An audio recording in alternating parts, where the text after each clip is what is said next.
साध्वी द्वारा बताई गई आयुर्वेदिक गर्भ संस्कार की कहानियां गर्भवती माताओं के लिए एक अत्यंत प्रेरणादायक और जीवन संस्कार देने वाला अनुभव होती हैं।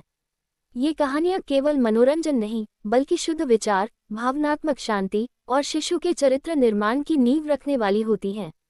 मैं कुछ प्रसिद्ध साध्वी माताओं द्वारा बताई गई कहानियों को एकत्रित कर रहा हूं जो आयुर्वेदिक गर्भ संस्कार के भाव और उद्देश्यों से जुड़ी हैं। पुष्पनकाल कहानी 1, माँ की प्रार्थना से बदल गया शिशु का स्वभाव। एक बार एक साध्वी माता ने सत्संग में ये कहानी सुनाई। एक गर्भवती स्त्री बहुत गुस्सैल थी। वह हमेशा चिंता में रहती और नकारात्मक सोचती थी। एक दिन वह एक संत से मिलने गई। संत ने कहा, जैसे मिट्टी में बीज डालकर उस पर रोज विष डाला जाए तो बीज फल कैसे देगा। स्त्री ने पूछा, फिर मैं क्या करूं? संत ने उत्तर दिया, हर दिन सुबह उठकर एक सुंदर प्रार्थना करो और अपने गर्भस्थ शिशु से प्रेम से बात करो। उस स्त्री ने रोज सुबह ये कहना शुरू किया, मेरे प्यारे बच्चे, तुम शांत हो, तेजस्वी हो, बुद्धिमान हो। माँ तुमसे प्रेम करती है।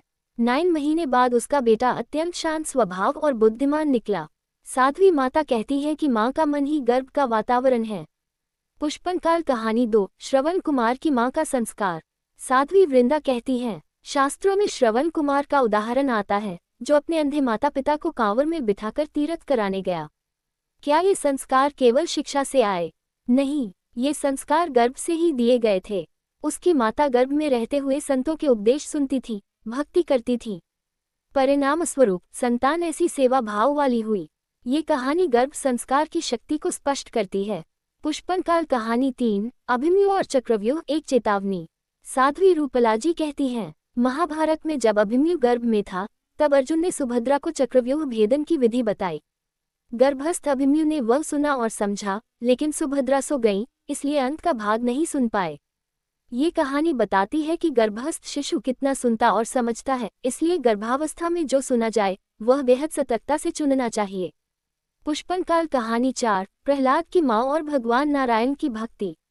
साध्वी गायत्री ने सत्संग में बताया, हिरण्यकश्यप का पुत्र प्रहलाद, जो स्वयं एक राक्षस कुल में जन्मा था, लेकिन फिर भी भगवान विष्णु का भक्त बना। क्यों? क्योंकि उसकी माँ कयाधु जब गर्भवती थी, तब उन्होंने नारद मुनि के सत्संग में रहकर नारायण कथा सुनी थी। उस समय प्रहलाद गर्भ में था, वही संस्कार उसमें उतर गए।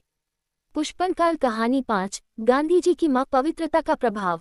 साध्वी कल्पना ने कहा, गांधी जी की माँ ने कभी गर्भावस्था में मांस नहीं खाया, झूठ नहीं बोला, और एक व्रत के दौरान जब सूरज बादलों में छिप गया तो उन्होंने तब तक पानी नहीं पिया जब तक सूरज निकल नहीं गया। ये बातें गांधी जी के चरित्र में दिखाई दी, सत्य, अहिंसा, संयम। ये है माँ के व्रत और विचारों का प्रभाव। पुष्पनकाल गर्भवती महिलाओं के लिए संदेश। साध्वी के शब्दों में, गर्भ का हर दिन एक नया अध्याय है। जो विचार तुम सोचती हो वही शिशु की आत्मा पर उतरते हैं। हर दिन कुछ सुनाओ, रामायण, भगवद गीता, सुंदरकांड, शिव पुराण। हर दिन कुछ बोलो, मेरे बच्चे, तू उज्जवल है, तू महान बनेगा। यही है आयुर्वेदिक गर्भ संस्कार, मन, तन और आत्मा का मिलन।